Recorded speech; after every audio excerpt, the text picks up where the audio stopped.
अस्सलाम वालेकुम। शुरू अल्लाह के नाम से जो बड़ा मेहरबान नहायत रहम करने वाला है। गर्मियां हैं और ढेर सारी कैरियों की बहार है हर जगह मार्केट में, तो सोचा क्यों ना कैरी की मज़ेदार चटनी बनाई जाए। आज हम बनाएंगे कैरी और पुदीने की बहुत ही मज़ेदार चटनी। रेसिपी बहुत आसान है, बहुत मज़ेदार ये चटनी बनती है दाल चावल के साथ, तो इस चटनी का जवाब नहीं। रेसिपी स्टार्ट करते हैं। रेसिपी पसंद आए चैनल को ज़रूर सब्सक्राइब करें। स्टार्ट करते हैं। बिस्मिल्लाहिर्रहमानिर्रहीम। तो यहाँ पे सबसे पहले मेरे पास बड़े साइज़ की कैरी है 1 अदद, और इसका वज़न तकरीबन 250 ग्राम जितना होगा। हमने बड़ी साइज़ की कैरी ली है और इसका छिलका रिमूव करेंगे। अच्छा, कैरी यहाँ पे मैंने थोड़ी सी येलो और थोड़ी सी वाइट वाली ली है। इससे क्या होगा कि हमारी चटनी में हल्की सी मिठास आएगी, जिससे हमारी जो चटनी है वो बहुत मज़ेदार बनेगी। हमने इसका छिलका रिमूव करना है और इसके बाद हमने इसकी कटिंग करनी है। देख रहे हैं कितनी मज़ेदार किस्म की कैरियाँ आई हुई हैं, कच्ची कच्ची कैरियाँ हैं और फुल जूसी हैं, अभी सीज़न में हैं, आप इनका फ़ायदा उठाएं।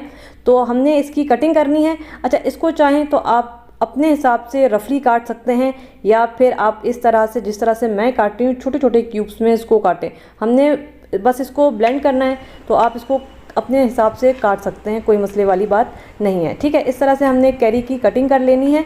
तो ये हमारे पास कैरी कट कर आ गई है। इसके अलावा इसमें जो बाकी की चीज़ें जाएंगी, सिंपल सी चीज़ें हैं, तभी ये मज़ेदार बनती है। तो ये सारी चीज़ें हमारे पास आ गई हैं, मैं आपको एक एक करके बताऊँगी। तो मिक्सर में सबसे पहले हम डालेंगे कटी हुई कैरी। 6 से 7 जवे हमने इसमें डालने हैं लहसुन के। ठीक है, साबित लहसुन जाएगा, सब कुछ ब्लेंड हो जाएगा मिक्सर में। तो लहसुन डालेंगे। इसके अलावा ये अच्छी खासी स्पाइसी होती है, तो 7 से 8 मैं हरी मिर्चें डाल रही हूँ, तीखी वाली। बाकी आप चाहें तो मिर्चें कम कर सकते हैं, लेकिन चटनी है, चटनी तो स्पाइसी ही अच्छी लगती है, नहीं तो फिर चटनी चटनी कैसे कहलाएगी। किसी भी खाने को चटपटा बनाने के लिए चटनी ही काम आती है।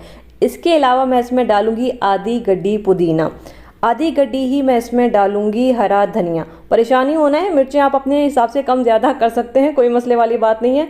आप चाहें तो मिर्चें कम भी इस्तेमाल कर सकते हैं। ठीक है जी। 2 टीस्पून हम इसमें डालेंगे भुना कुटावा ज़ीरा।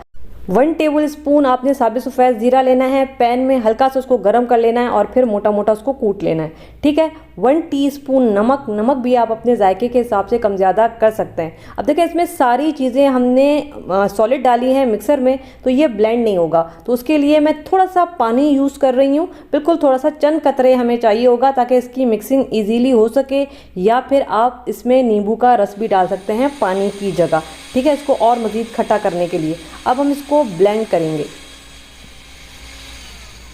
अब यहाँ पे एकदम से आपने इसको ब्लेंड नहीं करना है, रोक रोक के करें, क्योंकि हमें हल्के से चटनी में चंक्स चाहिए। बिल्कुल ब्लेंड हुई हुई चटनी आपको मज़ा नहीं देगी, इसमें आपको कैरी के हल्के से चंक्स आने चाहिए, तभी अच्छी मज़ेदार चटनी आपको लगेगी। ठीक है, बस ये हो चुका है। 2 मिनट मैंने इसको ब्लेंड किया है, तो ये मज़ेदार कैरी की चटनी हमारे पास तैयार हो चुकी है। बिल्कुल ब्लेंड नहीं करना है, हल्की सी दानेदार रखिएगा, तभी आपको मज़ा आएगा। इसके अलावा भी मैंने आप लोगों को दानेदार चटनी बनाना सिखाई है कैरी की, ऊपर आई लिंक में दे दूँगी, बहुत मज़ेदार वो रेसिपी भी है।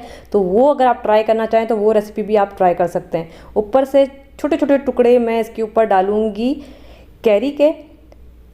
इसके अलावा 2 टेबल स्पून लेमन जूस जाएगा। लेमन जूस आप उस वक्त भी डाल सकते हैं जब हम सारी चीज़ों को मिक्सर में डाल के ब्लेंड कर रहे थे। इस चटनी को आप दाल चावल के साथ खाएं, सब्ज़ी के साथ खाएं, या फिर किसी भी दाल के साथ खाएं, ये बहुत मज़ेदार लगती है। लेकिन इसको स्टोर करने का मैं मशवरा कभी भी नहीं दूंगी। इसको ताज़ा बनाएं, ताज़ा खाएं, तभी ये मज़ेदार लगे।